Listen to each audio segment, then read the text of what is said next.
কাছে একটা মনের কথা বলবো বলবো কথা কন না বলবো। আমি দীর্ঘ 18 বছর আপনাদের খেদমত করতেছি। আমি চেয়েছিলাম চাকরি চেঞ্জ করার জন্য। আমার আব্বা বলেছে আমি তোমাকে নির্দেশ করেছি চাকরি চেঞ্জ করবা না, চাকরি চেঞ্জ করলে তুমি প্রিন্সিপাল হবা, অনেক বড় বড় পদ পাইবা, কিন্তু সোনাকান্দা দরবার শরীফের খেদমত তুমি ছাইরো না। এজন্য আমি ডিটারমাইন্ড হয়েছি, সিদ্ধান্ত নিয়েছি আমি কোনো পদের জন্য কোথাও চাকরি নেব না। আমি এখানে যত রকমের প্রচেষ্টা চালিয়ে এখানে খেদমত করব। আমি এখানে ইজ্জত পাই আর না পাই আমি এখানে খেদমত করব। এই মনের কথা বলে দিলাম আপনাদের সামনে। আমার 18 বছর পার হয়ে গেছে। আমার সাথে অনেকেই বড় বড় পোস্টে গিয়া চাকরি করতেছে। আমার থেকে 15,000 টাকা ব্যবধান, আমার থেকে 20,000 টাকা ব্যবধানের চাকরি, আমার থেকে বেশি বেতন পাইতেছে। কিন্তু আমি নাড়াচাড়া দিলে কোথাও প্রিন্সিপাল পদে যাইতে পারি। কিন্তু আমি মনে করি যে এখান থেকে খেদমত থেকে চলে গেলে পরে আমি বড় পদ পাবো ঠিক, কিন্তু আমি তাসাউফ তরিকত থেকে বিচ্ছিন্ন হয়ে যাব। কথা কোন ঠিক কি না? আমার পদের থেকেও তাসাউফের দাম কম না বেশি? কথা কোন কম না বেশি?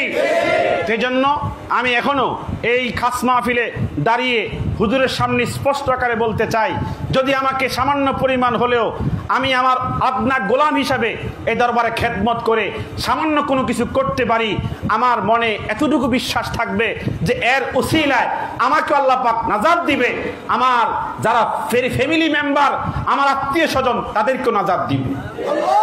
আমার আব্বা এখানে চলে আসছে খাস মাহফিলের 7 দিনের জন্য। তিনি চলে আসছে। তিনি 72 সাল থেকে সোনাকান্দায় আসে। তিনি 94 সালে এখান থেকে ফেকাতে পরীক্ষা দিয়েছেন। মরুমজুরকে নিয়ে আমাদের বাড়িতে কয়েক বছর লাগাতার মাহফিল করিয়েছেন। আমি যখন কামিলে পড়ি তখন মরহুম হুজুরে আমাদের বাড়িতে আমাদের মাদ্রাসায় মাহফিল করেছে। যেই বছর আমার কামিল পরীক্ষা সেই বছরেই মরহুম হুজুর আমাদের সোনাকান্দার মরহুম হুজুরে আমাদের বাড়িতে মাহফিল করছে। একমাত্র পরীক্ষার পরে মাত্র 1-1.5 মাস পরেই আমি এখানে নিয়োগ পেয়েছি। আলহামদুলিল্লাহ কন্যা। তা আমি যে এখানে নিয়োগ পেয়েছি এ পর্যন্ত খেদমত করতেছি। আমার সম্পর্কে কেউ হয়তো বা সোশ্যাল মিডিয়াতে আমার সম্পর্কে কিছু রকমের মন্তব্য আসতেছে, আমি নিজেও শুনতেছি আমি নাকি ওলিয়া কেরামের বিরোধী। কিও কথা কন না কা?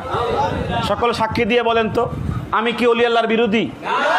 একটা ভিডিও ছেড়ে আমার বিরুদ্ধে ইচ্ছে মতন বাঁশ দিছে, আমি নাকি আউলিয়া কেরামের শত্রু।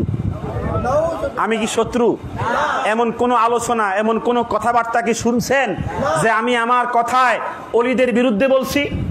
কথা কোন বলছি? আমি অলিদের বিরুদ্ধে যাব কি জন্য? আমি কি আগে যারা এখানে ছিল এখান থেকে বহিষ্কার হয়েছে আমি কি তাদের মতো? আমার বাপ চাচা 14 গোষ্ঠী তরিকতপন্থী। কথা কোন ঠিক কিনা? আমার আব্বা যদি এখানে 72 সাল থেকে এখানে খেদমত করে, এখানে আসা যাওয়া করে, আমি কেন তরিকত ছেড়ে অন্যদিকে যাব? কোন দুঃখে যাব? ঠিক কিনা বলেন? যারা আমার সাথে ছিল এখান থেকে গেছে তাদের গোড়া হাতায় দেখেন, তারা মূলত ছিল অন্যপন্থী, সর্বশেষ চলে গেছে অন্য পন্থায়। ঠিক কিনা বলেন? অতএব কেউ মেসেজ ভুল দিয়া কান ভারী করে আমাদেরকে বিচ্ছিন্ন করার চেষ্টা করবেন না। আমরা হক পথে আছি, ছিলাম, থাকবো। ঠিক কিনা বলেন?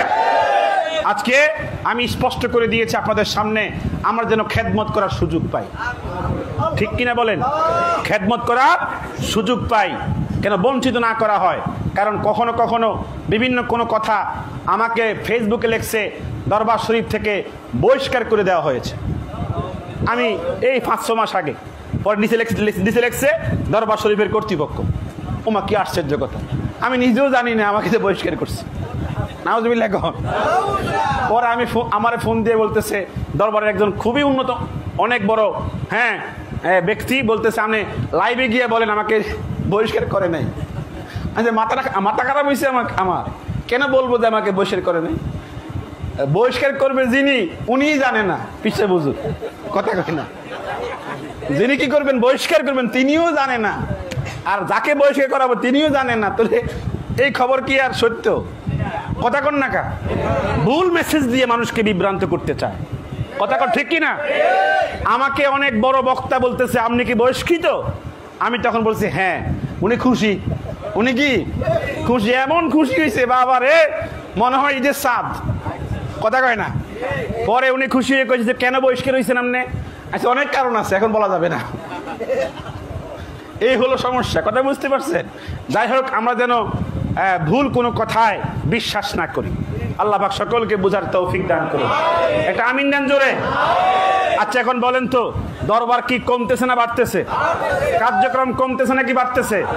এই কার্যক্রম বাড়ানোর জন্য আমার তো যৌবনের সময় এখনো আছে নাকি নাই? নাকি বুড়ো হয়ে গেছি আমি? যদি আল্লাহ হায়াতে রাখে, যৌবনের সময় এখনো আছে।